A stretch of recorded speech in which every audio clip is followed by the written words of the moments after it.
So, with all of the tooling that exists right now, is there anything that you would like? I know it's hard to imagine something that doesn't already exist, but is there something that, or some edge case, some use case you have that is just not being addressed at all that you would like to see something be made for?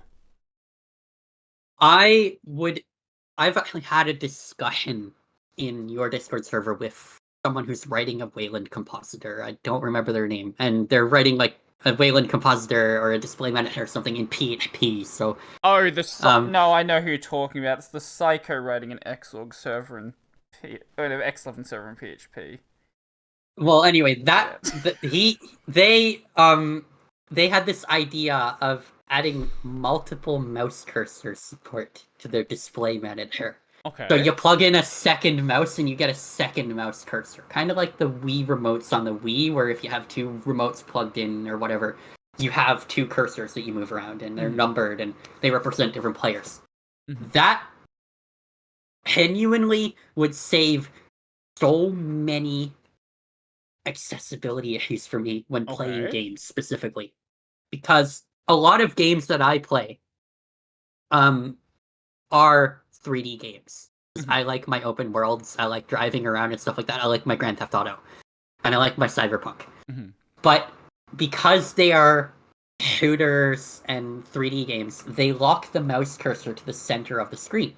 Because the expectation is you don't have a cursor. You're aiming a gun or a camera.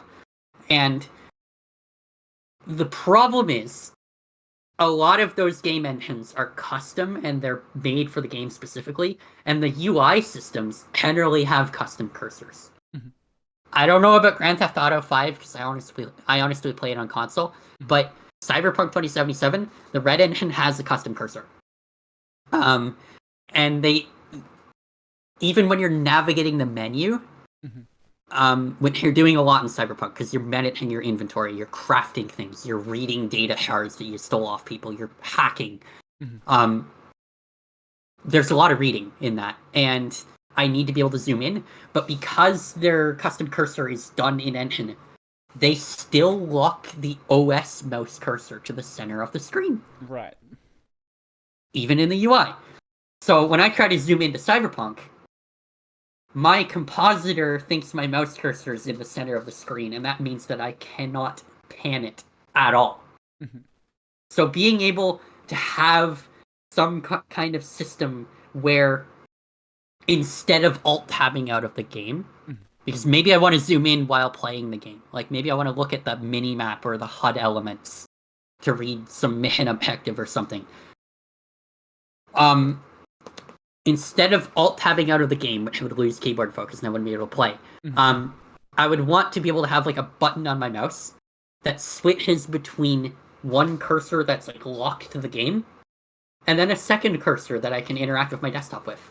And maybe the two cursors don't render on screen at the same time, unless you want them to, but just having the ability to switch between those two cursor modes, where one of them is locked in the game engine, never leaves the game engine, and then the other is just interacting with your desktop, so I can pan around the zoom area and stuff like that.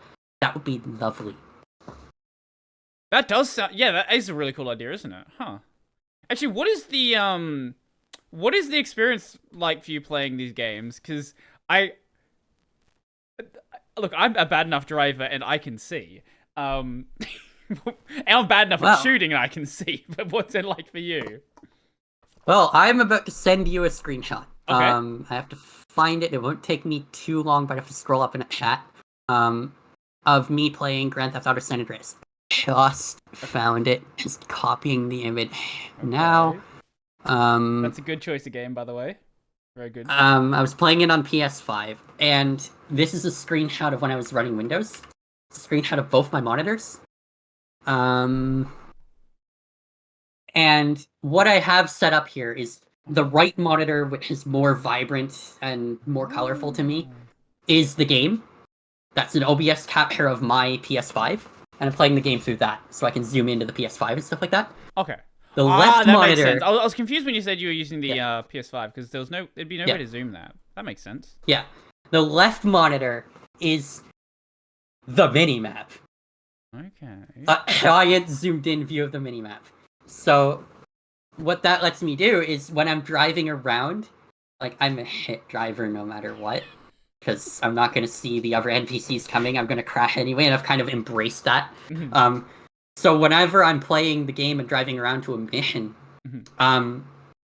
a lot of games now they have a GPS route that shows up on the map, and I can follow that. Grand Theft Auto San Andreas, obviously too old, doesn't have that. Right. But I can at least see on the 2D map generally where I need to go, and I can look at my left monitor and just pay attention to that. Occasionally, I'll look to the right to make sure that I'm not running into someone's car or running people over and stuff like that, and killing my car. But most of the time, I'm looking at that left monitor, and that's just how I find my way around the city. And I've been doing that a lot with Cyberpunk, because it's a lot of driving around to missions. Yeah.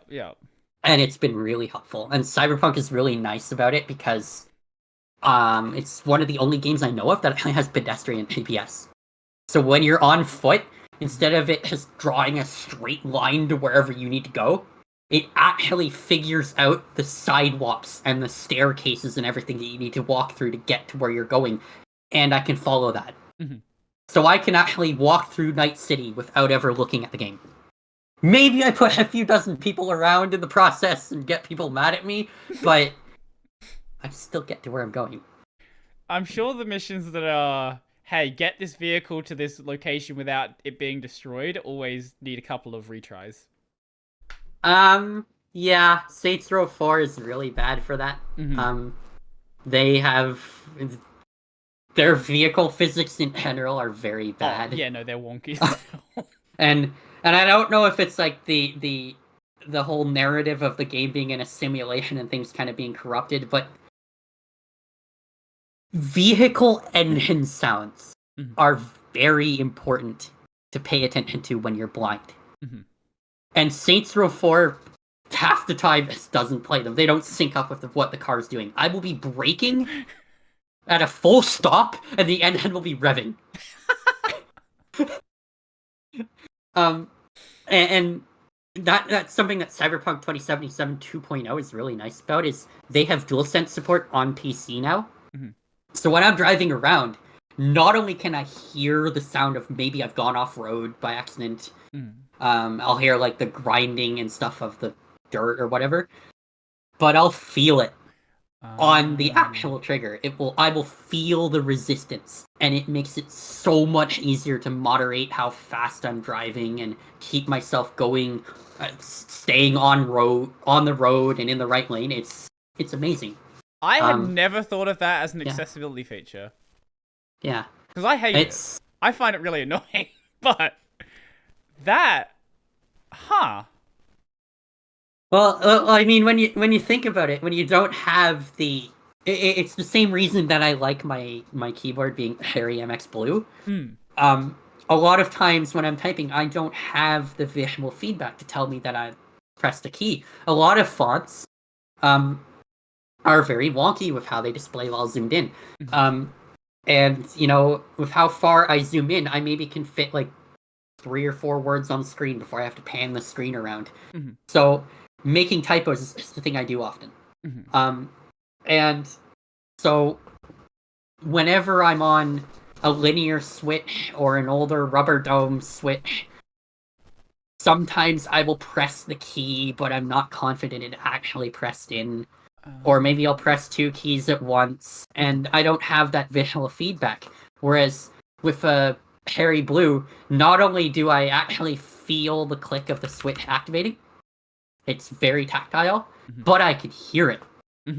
And on Windows, I have a HyperX Cloud Alpha wireless headset, and one of the features it has, a lot of the gaming headsets have this now, is microphone side tone, where it will take the microphone output and with absolutely no latency, play it through the actual headset. And that allows me to kind of hear my keyboard and everything, even when I'm listening to music.